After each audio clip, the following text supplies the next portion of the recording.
ఆచి చికెన్ మసాలా మానవ సంబంధాలను పునరుద్ధరించడానికి అవసరమైన నైతిక బోధన చేస్తూనే ఈ విలువలను కాలరాసే వాళ్ళను చట్ట పరిధిలోకి తీసుకొచ్చి చట్టం ద్వారా అయినా వాళ్ళను భక్తితో అయినా తల్లిదండ్రులకు సేవలు అందించాలి. భక్తి లేనప్పుడు భయమైనా పెట్టి ఆ తల్లిదండ్రుల యొక్క హక్కులను కాపాడాలని ఈ బిల్లు తెచ్చింది. అందుకే నేను పదే పదే మా మిత్రులందరికీ విజ్ఞప్తి చేసిన ఇది అత్యంత సామాజిక బాధ్యతతో కూడుకున్న బిల్లు. ఈ బిల్లును తక్షణమే మనందరం చర్చించి ఏకగ్రీవంగా దీన్ని ఆమోదిస్తే సమాజానికి ఒక మంచి సందేశాన్ని పంపిన వాళ్ళం అవుతాము అని చెప్పి ఉదయం నుంచి నేను అడగడం జరిగింది. అధ్యక్ష, ఈరోజు మనిషి బంధాలు అనుబంధాలు మర్చిపోయి చివరికి పేగు బంధాలను కూడా విస్మరించి ఆర్థిక ప్రయోజనాల కోసం సంపద కోసం పాకులాటల్లో మునిగిపోయి యంత్రంలో మారిపోవడం ఈ సమాజానికి మంచిది కాదు. అమ్మను మించిన దైవం లేదు, తండ్రిని మించిన గురువు లేడు అని నమ్మే సమాజం మనది. అలాంటి సమాజంలో కన్న తల్లిదండ్రుల యొక్క శక్తినంతా మన కోసం దారబోసి జీవిత కాలంలో వాళ్ళు సంపాదించిందంతా పిల్లలకు అందజేసి ప్రయోజకులను చేస్తే ప్రయోజకులు చేసిన తల్లిదండ్రుల పట్ల కఠినంగా వ్యవహరించే వాళ్ళను ఈరోజు మనము వాళ్ళని దారిలో పెట్టాల్సిన అవసరం ఉన్నది. అందుకే ఆనాడు పెద్దలు అన్నారు, అడ్డాల నాడే బిడ్డలు తప్ప గడ్డాల నాడు కాదు అని. అంటే అనాథలుగా మారిన తల్లిదండ్రులు కన్నీళ్లు పెట్టుకోవడం ఈ సమాజానికి మంచిదా అనేది మనమందరం ఆలోచన చేయాలి. మిత్రులు పాయల శంకర్ గారు కానీ కూనంనేని సాంబశివరావు గారు కానీ మా మిత్రుడు ఆది నారాయణ గొప్పగా మాట్లాడింది. తన పాట ద్వారా సమాజంలో ఒక మనసులో ఒక కదలికను తీసుకొచ్చే ప్రయత్నం చేసింది. అట్లాంటి సందర్భంలో మనం ఈ బిల్లు గురించి ప్రస్తావించుకుంటున్నాం. అధ్యక్ష, ఈ దేశంలో చాలా చట్టాలు చేసుకున్నాం మనం, రాష్ట్రాలలో కానీ కేంద్రంలో కానీ. మన దేశంలో పిల్లల సామాజిక భద్రత, మహిళల భద్రత, హక్కులకు రక్షణతో పాటు అనేక చట్టాలు ఉన్నాయి. రాజ్యాంగంలోని ఆర్టికల్ 21A ప్రకారం 6 నుంచి 14 ఏళ్ల పిల్లలకు ఉచిత విద్యా హక్కు ఉంది. రైట్ టు ఎడ్యుకేషన్ యాక్ట్ తీసుకొచ్చిన ఆర్టికల్ 24 ప్రకారం ప్రమాదకర పనుల్లో బాల కార్మిక వ్యవస్థను మనం నిషేధం చేసుకోవడం జరిగింది. పిల్లలకు రైట్ టు ఎడ్యుకేషన్ కానీ లేకపోతే బాల కార్మిక వ్యవస్థ నిషేధించడానికి కూడా మనం చట్టాలు చేసుకున్నాం. అదేవిధంగా అనాథలు, నిరాశ్రయ పిల్లలు, నేరాల్లో చిక్కున్న పిల్లల సంరక్షణ కోసం జువెనైల్ జస్టిస్ యాక్ట్ 2015 కూడా మనం తెచ్చుకున్నాం. పిల్లలపై లైంగిక దాడులు, వేధింపుల నుంచి రక్షణ కోసం పోక్సో యాక్ట్ 2012 మనం తెచ్చుకోవడం జరిగింది. రైట్ టు ఎడ్యుకేషన్ యాక్ట్ 2009 ఉండనే ఉంది. 14 ఏళ్లలోపు పిల్లలు పనిలో పెట్టుకోకూడదు అని చైల్డ్ లేబర్ యాక్ట్ కూడా తీసుకొచ్చినాం. బాల్య వివాహాల నిషేధ చట్టం ఉంది. మన దేశానికి పిల్లల హక్కులు రక్షణ విషయంలో అనేక అంతర్జాతీయ ఒప్పందాలు కూడా ఉన్నాయి. ఇవన్నీ కూడా పిల్లల కోసం, బాలుర కోసం మనం రకరకాల చట్టాలు తెచ్చుకున్నాం. ఈరోజు వాళ్ళకి రక్షణ కల్పిస్తున్నాం. అదేవిధంగా మహిళల విషయానికి వస్తే గృహహింస నుంచి వాళ్ళకి భద్రత కల్పించడం కోసం చట్టం ఉంది. లైంగిక నేరాలకు సంబంధించి నిర్భయ లాంటి చట్టాలు ఉన్నాయి. వరకట్న నిషేధం చట్టం ఉంది. మహిళల గౌరవం, హక్కుల పరిరక్షణ కోసం చట్టం ఉంది. అదేవిధంగా వృద్ధుల కోసం కూడా ఒక చట్టం ఉంది. ఈ వృద్ధుల కోసం ఉన్న చట్టంలో సామాజిక భద్రతకు సంబంధించి మన దేశంలో చట్టాలు ఉన్నాయి. ముఖ్యంగా పిల్లలు తమ తల్లిదండ్రులను చూసుకోవడం చట్టబద్ధ బాధ్యతగా చేస్తూ maintenance and welfare parents and senior citizen act 2007 ఈ చట్టం ఉంది. అయితే ఈ చట్టంలో సమాజంలో జరుగుతున్న వివక్ష ఈరోజు మనం చూస్తున్నాం. మిత్రులు పాయల శంకర్ గారు ఈ 10,000 కూడా సరిపోదు, ఇంకా ఎక్కువ ఉండాలి. వాళ్ళకి ఆరోగ్య పరిస్థితులు లేకపోతే ఇతర అంశాలు వచ్చినప్పుడు వాళ్ళకి ఈ 10,000 రూపాయలు సరిపోదు, 15% కానీ ఇంకా ఎక్కువ ఉంటే బాగుంటుంది అని వారు ఒక సూచన చేసింది. అయితే ఈ సందర్భంగా కేంద్ర ప్రభుత్వం ఏదైతే చట్టం తీసుకొచ్చిందో 2007 యాక్ట్, ఇప్పుడు నేను చెప్పింది, అందులో మ్యాక్సిమం 10,000 మించకూడదని కేంద్ర ప్రభుత్వం చట్టం చేసింది. ఇప్పుడు 10,000 కంటే అధికంగా ఇచ్చేటట్టుగా మనం ఏ చట్టం చేసినా కేంద్ర ప్రభుత్వం యొక్క చట్టానికి విరుద్ధంగా మన రాష్ట్ర ప్రభుత్వం, మన శాసనసభ చట్టం చేస్తే ఈ చట్టమే చెల్లకుండా పోతుంది. కాబట్టి ఒకవేళ అవసరమైతే మనం ఏదైనా ఒక సందర్భంలో దీని పరిధిని పెంచడానికి అవసరమైన సూచనలు చేస్తూ ఇక్కడ చర్చ చేసి ఒక తీర్మానాన్ని మనం అవసరం అనుకుంటే కేంద్ర ప్రభుత్వానికి పంపించి ఈ 10,000 15% శాలరీ లేదా 10,000 లోపు ఎక్కువన్నా తక్కువన్నా 10,000 యావరేజ్గా వచ్చేటట్టు చేయడం జరిగింది అధ్యక్ష. ఎందుకు అంటే కేంద్ర ప్రభుత్వం తీసుకొచ్చిన చట్టాలను కూడా మనం దీంట్లోని మనం పెట్టుకోవడం. సెక్షన్ 9లో మ్యాక్సిమం మెయింటెనెన్స్ అలవెన్స్ 10,000 మించవద్దని ఉంది అధ్యక్ష ఈ చట్టంలో. అందుకే మనం ఈరోజు 10,000 అనే చట్టాన్ని పెట్టుకున్నాం. పాయల శంకర్ గారు చేసిన సూచనను 10,000 పైన ఉండాలని ఏదైతే అంటున్నారో మన కేంద్ర ప్రభుత్వం చేసిన చట్టం మనకు నిబంధనగా ఉంది కాబట్టి దానికోసం ఈరోజు మనము అంతకంటే ఎక్కువ పెట్టడానికి మనకు అవకాశం లేకుండా పోయింది అధ్యక్ష. అదేవిధంగా సమాజంలో చాలా పేపర్ కటింగ్లు ఇవన్నీ ఇచ్చిన మా వాళ్ళు, ఇవన్నీ మన నిత్యం అనుభవంలో ప్రజాప్రతినిధులం కాబట్టి మన దృష్టికి చాలా విషయాలు వస్తాయి. బతికున్నప్పుడు తల్లిదండ్రులకు బుక్కెడు బో కూడా బెటర్, భార్య భయానికో వీళ్ళకే తల్లిదండ్రుల పట్ల అభిమానమో గౌరవమో ప్రేమ లేకపోవడమో కారణాలు ఏమైనా అయి ఉండొచ్చు. బతుకున్నప్పుడు తల్లిదండ్రులను చూసుకొని వాళ్ళు చనిపోయినప్పుడు శవాన్ని ఇంటి ముందర పెట్టుకొని ఆస్తుల పంపకాల కోసం కొట్లాడుకున్న వాళ్ళను, పోలీస్ స్టేషన్ మెట్లెక్కిన వాళ్ళను, ఒకరి మీద ఒకరి కేసులు పెట్టుకున్న వాళ్ళను కూడా మనం చూసుకుంటూ వచ్చినాం అధ్యక్ష. అందుకే అధ్యక్ష ఈరోజు మారిన పరిస్థితులు, ఓ సినిమాలో ఒక డైలాగ్ ఉంది అధ్యక్ష, అంటే చాలా మనిషిని పిండేసే విధంగా ఆ మాటలు ఉన్నాయి అధ్యక్ష.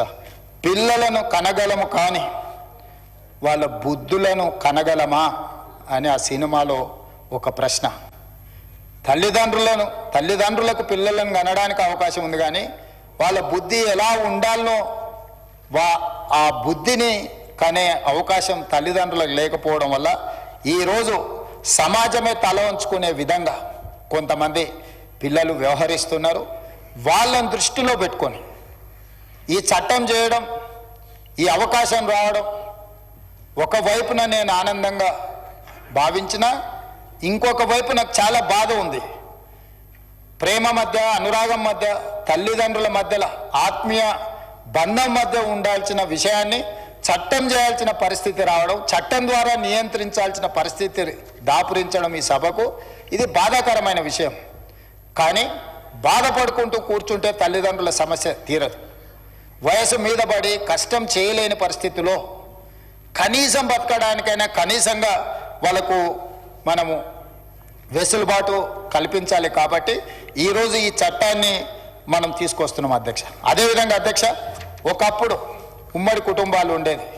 ఉమ్మడి కుటుంబమే కాకుండా కుటుంబంలో తమరైనా, నాకు తెలిసి తమరికి 8 మంది సోదరిమణులు, తమరొక్కరు, మేము 7 మంది అన్నదమ్ముళ్ళం, మాకొక సోదరిమణి. అంటే ఒకనాడు కుటుంబాలల్లో ఎక్కువ మంది సభ్యులు ఉండేటోళ్ళు. భట్టి విక్రమార్క గారు కూడా 6 బ్రదర్స్.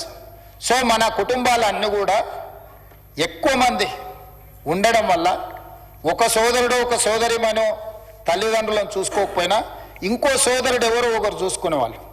ఒక సోదరుడికి అవకాశం లేక ఉద్యోగరీత్యా ఇతర ప్రాంతాలకు పోయినా, ఇతర రాష్ట్రాలకు పోయినా, ఇతర దేశాలకు పోయినా ఇంటి పట్టున ఉండే సోదరుడు తల్లిదండ్రులను కాపాడుకుంటూ ఊర్లో వ్యవసాయం చేసుకుంటూ ఆ కుటుంబానికి తల్లిదండ్రులకు అండగా ఉండేది. ఇట్లా రకరకాల పరిస్థితుల వల్ల మనము ఉమ్మడి కుటుంబంతో పాటు కుటుంబంలో ఎక్కువ మంది సభ్యులు ఉండడం వల్ల ఆనాడు తల్లిదండ్రులకు అంత ఇబ్బంది బాధ కలిగేది కాదు. ఒక కొడుకు కాకపోయినా ఇంకో కొడుకు చూసుకుంటాడనో, పెద్ద కొడుకు కాకపోతే చిన్న కొడుకు దగ్గర ఉండొచ్చానో వాళ్ళకు ఒక ధైర్యం ఉండేది. గ్రామం కూడా ఒక ధైర్యం ఉండేది. ఊరంతా మాకు అండగా నిలబడుతుంది, ఊరంతా మాకు భూమి ఉన్నా ఇల్లు ఉన్నా లేకపోయినా ఊరు మాకు అండగా నిలబడుతుందని ఊరు కూడా ఒక నమ్మకం, ఒక విశ్వాసం. ఉమ్మడి కుటుంబం ఒక నమ్మకం, విశ్వాసం. కుటుంబంలో ఎక్కువ మంది పిల్లలు ఉండడం ఒక నమ్మకం, విశ్వాసం.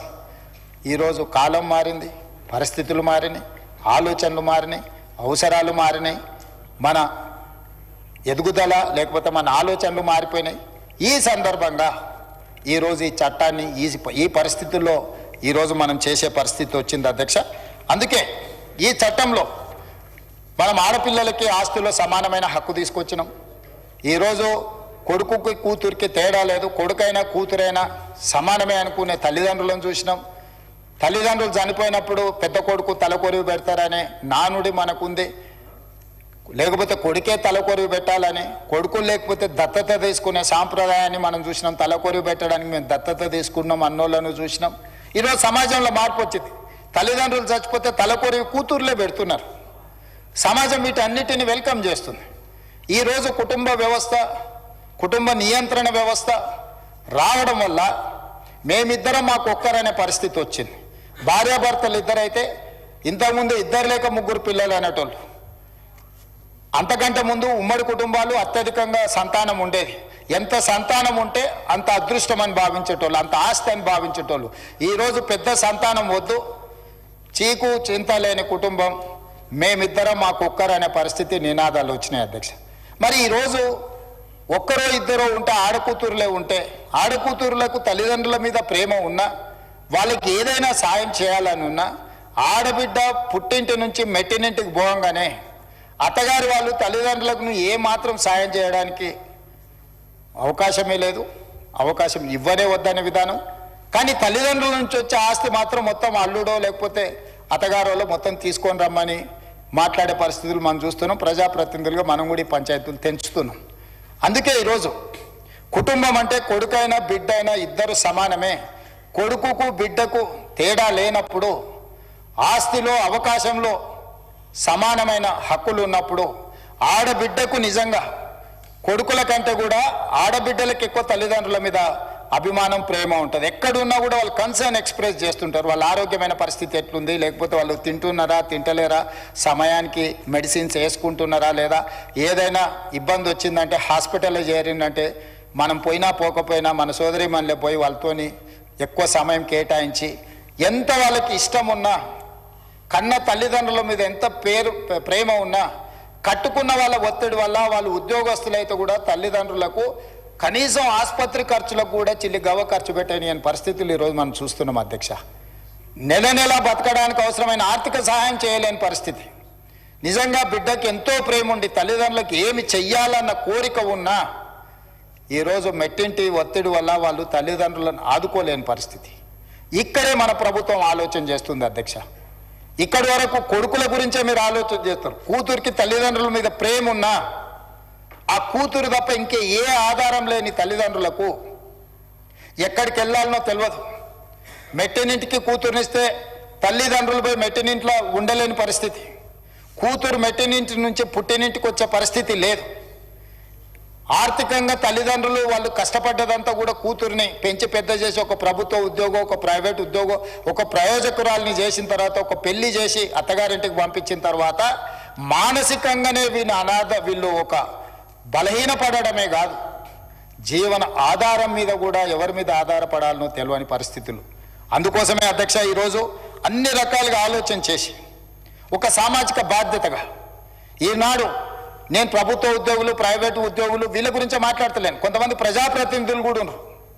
నాకు తెలిసి ఒక ప్రజాప్రతినిధి చాలా పైకి వచ్చిండు. వాళ్ళ తండ్రికి క్యాన్సర్ వస్తే అతను మంత్రిగా ఉండే, ఆ తండ్రిని కనీసం బజార్కి వెళ్ళి ఏమైనా పండ్లు కొనుక్కోవాలంటే కూడా తీసుకుపోయే పరిస్థితి లేదు. అతను పాపం నడుచుకుంటూ పోయి ఆయనకు కావాల్సినటువంటి ఫ్రూట్స్ ఇంట్లో భోజనం పెట్టక, భార్య భయానికి తండ్రి యోగక్షేమాలు కూడా కనుక్కునే పరిస్థితి కొడుకు లేకపోతే పాపం అతనే నడుచుకుంటూ పోయి ఆ పండు పొలాలు తెచ్చుకొని ఆయన జీవితం ఆయన గడిపాను. నాకు తెలుసు. ఒకసారి అతను నడుచుకుంటూ రోడ్డు పక్కన నడుచుకుంటూ వెళ్తే నేను అటు నుంచి వెళ్తున్నా, ఆగిన.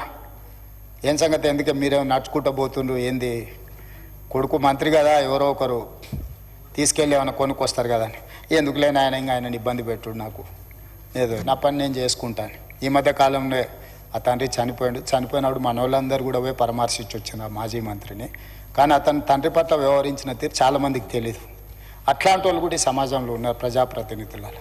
అందుకే ఈ చట్టం ప్రభుత్వ ప్రైవేటు ఉద్యోగులకే కాదు అధ్యక్ష, ప్రజాప్రతినిధులను కూడా ఈ చట్టం పరిధిలోకి తీసుకొచ్చిన. ప్రజాప్రతినిధులుగా గొప్ప గొప్ప ఉపన్యాసాలు ఇచ్చేటోళ్ళు కూడా కన్న తల్లిదండ్రుల పట్ల బాధ్యత నిర్వహించిన వాళ్ళని కూడా నా కళ్ళతో చూసిన అధ్యక్ష. అందుకే ఈరోజు ఈ చట్టం ప్రజాప్రతినిధులతో పాటు, ప్రభుత్వ ఉద్యోగులతో పాటు, ప్రైవేటు ఉద్యోగులతో పాటు ఎవరెవరికైతే తల్లిదండ్రులకు పిల్లలు ఉన్నారో, పిల్లలు స్వార్థంతో కూడుకున్న ఆలోచనతోని తల్లిదండ్రులను నిర్లక్ష్యం చేసినరో ఆ పిల్లలకు గుణపాఠం చెప్పడానికే ఈ చట్టం తెచ్చినాం అధ్యక్ష. ఒక కలెక్టర్ దగ్గర, ఒక ప్రభుత్వ అధికారి దగ్గర నా కొడుకు నన్ను సరిగ్గా చూసుకుంటలేడు అని ఒక అప్లికేషన్ పెట్టిందంటే ఆ వ్యక్తులను సమాజం అంతా బహిష్కరించాల్సిన అవసరం ఉంది అధ్యక్ష. తల్లిదండ్రులను చూసుకోనోడు ఈ సమాజంలో మనిషిగా జీవించడానికి కూడా అర్హత లేదు అధ్యక్ష. అట్లాంటి వాళ్ళని మనం అందరం సామాజిక బహిష్కరణ చేయడమే కాకుండా చట్ట పరిధిలోకి పట్టుకొచ్చి ఒక చట్టాన్ని, ఒక శాసనాన్ని చేసి ఈరోజు వాళ్ళను, ఆ తల్లిదండ్రులను కాపాడే బాధ్యత ఈ సభ మీద ఉన్నదని నేను భావిస్తున్నా అధ్యక్ష. మనం చదువుకున్న వాళ్ళం, విజ్ఞత ఉన్న వాళ్ళం, ప్రపంచంలో జరుగుతున్న పరిణామాల పట్ల అవగాహన ఉన్న వాళ్ళము. ఈనాడు ఈ చట్టం చేయడం ద్వారా కొంతైనా ఆ వృద్ధ తల్లిదండ్రుల కోసం మనం అండగా నిలబడ్డాము. ఇదొక భరోసా, విశ్వాసం. దీనివల్ల పూర్తిగా న్యాయం జరుగుతుందని నేను అనను, వివాదాలు సమసిపోతాయని కూడా నేను అనను. కాకపోతే తల్లిదండ్రులకు అవసరమైతే కొడుకును భయపెట్టడానికి ఒక మంత్రదండం ఇవ్వాలి, వాళ్ళకు ఒక శక్తి ఇవ్వాలి. నా చేతిలో ఈ చట్టం ఉంది, స్పీకర్ గడ్డం ప్రసాద్ కుమార్ గారు అధ్యక్షతన ఈ చట్టం పాస్ అయింది, ఈ చట్టం ద్వారా నాకు కొంత హక్కు వచ్చింది, బాధ్యత లేని కొడుకును ఈ చట్టం ద్వారా అవసరం అనుకుంటే నియంత్రిస్తా అని ఆ వృద్ధ తల్లిదండ్రులకు ఒక నమ్మకం, విశ్వాసం, జీవితం చర్మాంకంలో ఒక నమ్మకం, విశ్వాసం కల్పించడానికి ఈరోజు ఈ చట్టాన్ని తీసుకొచ్చినాం అధ్యక్ష. మనందరం ఈ సభలో ఉన్న ప్రతి సభ్యుడు ఏదో ఒక సందర్భంలో ఈ సమస్యను చూసిన వాళ్ళమే, ఈ సమస్యను మనం ఏదో రకంగా పరిష్కరిద్దామని అనుకున్న వాళ్ళమే. దీనికి చట్టబద్ధత కల్పిస్తున్నాం. దయచేసి సభలో ఉన్న అందరు సభ్యులు, సభలో లేని సభ్యులకు కూడా నేను విజ్ఞప్తి చేస్తున్నా, బయట నుంచి అయినా మీరు మద్దతు ఇవ్వండి. ఇది సామాజిక బాధ్యతగా ఈ ప్రభుత్వం భావించి ఈ చట్టాన్ని తీసుకొచ్చింది.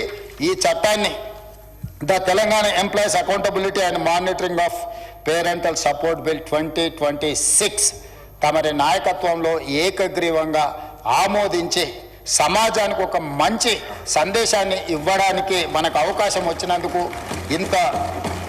ఇంత ముఖ్యమైన దీంట్లో నాకు మాట్లాడడానికి అవకాశం ఇచ్చిన తమరికి మనస్ఫూర్తిగా ధన్యవాదాలు తెలియజేస్తూ సెలవు తీసుకుంటున్నా. సభ్యులందరినీ ఏకగ్రీవంగా పెద్ద ఎత్తున చప్పట్లతోని మీరు మద్దతు పలకాల్సిందిగా కోరుకుంటూ మీ దగ్గర సెలవు తీసుకుంటున్నాను అధ్యక్ష.